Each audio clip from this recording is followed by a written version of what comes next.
We'll guide you through how to play one block in Minecraft. If you find this useful, then please consider subscribing and liking the video. One block can be really fun as it's different from the normal Minecraft. So to go and get started, we need to go and quit the game. You're going to be on the desktop. What you need to do is go and open up a web browser of your choice. I'll go and use Chrome, but it doesn't matter. And now we need to go and download it. So what we need to do is head to a site called CurseForge. There are loads of different mods and other things on this site for Minecraft as well as other games. So come to curseforge.com, select Minecraft, and you can then press browse all at the top. You can scroll down and you can go and filter for worlds just to the left here and browse by. You should be able to go and see it here. If you can't though, you can always go and search for it. So in this case, we're going to go and get it. One block at the top here, we can go and click on it. Then you can scroll down and you can read about it. But in this case, to go and get it, you want to come to the top and select files. Scroll down. We're going to go and see the different versions that it's available for. So in this case, we'll go and get the most up-to-date one, and you can come over to the right, press the three dots and press download file. Now it's going to go and begin. You'll go and see the countdown here, so just go and be patient and it will automatically start, as you can see. So now we've downloaded it, we can go and install it to start playing it. But before we get any further, a big shout out to the sponsor of this video, Apex Hosting. If you're in need of a Minecraft server, then go and check out the pinned comment down below and in the description. Right now, you can get a discount off your first invoice. So with this server, you can easily go and start playing with your friends without the need of hosting it on your own computer, which can be annoying.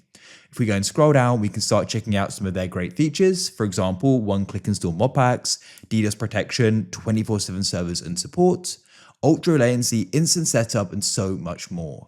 So if you're interested, check them out down below. Now we need to install it to go and play it. So what we need to do is go and open up our downloads. We can come to our file explorer, go to the left and press downloads, and we can find one block. This is a zip file. So select it and press extract at the top and press extract again. Then it's going to go and run through. While this goes and runs, we need to go and open up the Minecraft launcher. So you can just press search at the bottom and search for it, or open it up however you usually would. It's now finished unzipping it. Now, when we come into the folder here, you want to make sure it goes straight into the world data. As you can see, it currently does when I double click on it. Now you want to just make sure you know the version we got it for. If you come back to CurseForge, we'll be able to go and see that. So I got this for 1.21.8, which means we can go and run Minecraft in that version. I've actually already got this installed, but if you press installations at the top, if you need an older version, you can press new installation and you can go and find an older version and install it.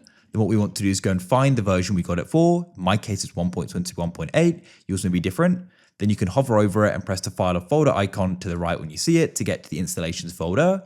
In here, you can go and scroll down and go and find the option for saves. Come back to the extracted folder. As I said, when you click on it, make sure it goes straight to the files, and then you want to go and drag and drop it in. Make sure you put it into the saves, not into another world. At the top, you can tap on search and you want to go and type in one block and it should go and appear. You can then click on it and press play selected world, and here we go. You can go and see we then have the one block here. At the top, you can see the progress bar. So what you want to do is go and keep on breaking this block and you can go and collect more resources. Then what you can do is start building out, but ultimately keep breaking this to get more and to get more things.